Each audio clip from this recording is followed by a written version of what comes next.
लोकलमधून पडल्यानं 4 प्रवाशांचा बळी गेल्यानं सुरक्षेचा मुद्दा ऐरणीवरती आला।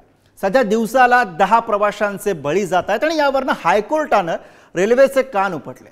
लोकलला लवकरात लवकर स्वयंचलित दरवाजे बसवा अशी सूचना उच्च न्यायालयानं रेल्वे प्रशासनाला केली आहे। मुंबईकरांची लाईफलाईन असलेल्या तरीही मुंबईकरांना प्रवासात यातना देणाऱ्या लोकल रेल्वेवरती पुढारी न्यूजचा हा विशेष रिपोर्ट बघूया।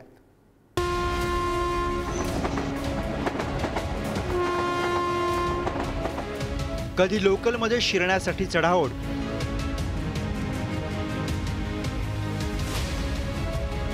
कधी लोकलमधून उतरण्यासाठी मारामारी। चाकरमानी मुंबईकरांसाठी ही जीवघेणी कसरत नवी नाहीये, पण 9 जूनला लोकल प्रवासाच्या इतिहासात अघटित घटना घडली। गर्दीमुळे 2 लोकलमधील प्रवाशांच्या बॅगा एकमेकांना घासून 13 जण पडले।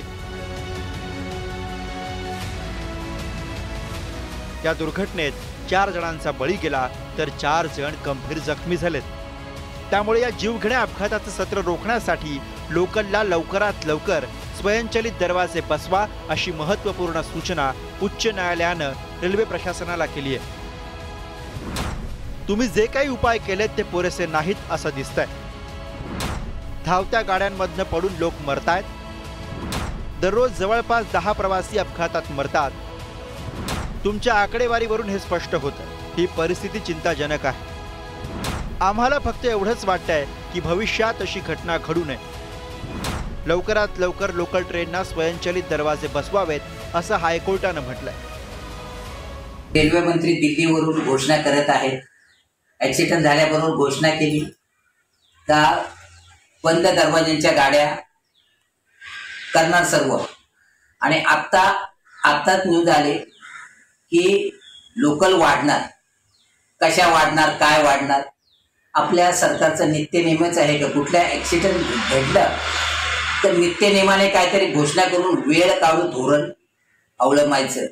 त्याप्रमाणे आपल्या रेल्वे मंत्र्यांनी केलेले आहे।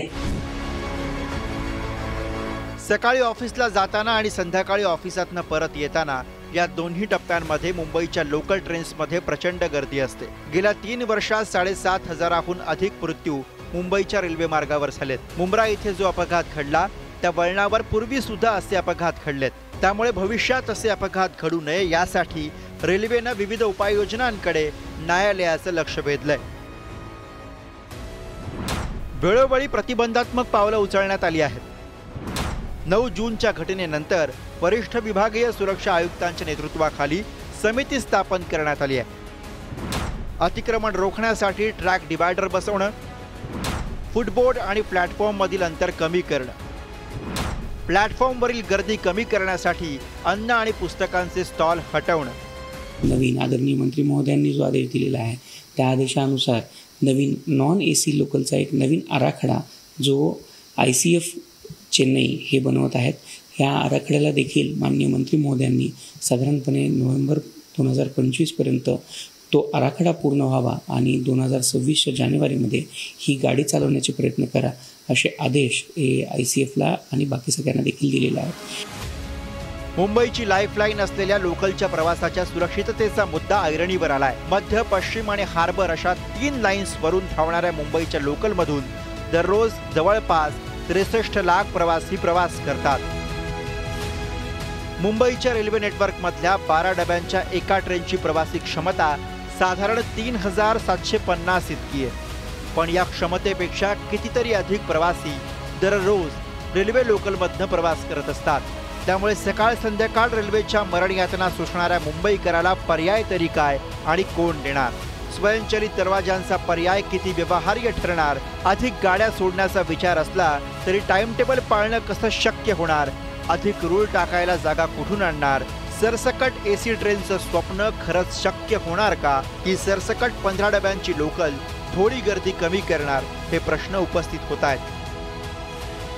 नंदकिशोर गावडेसह धनंजय दळवी, पुढारी न्यूज, मुंबई।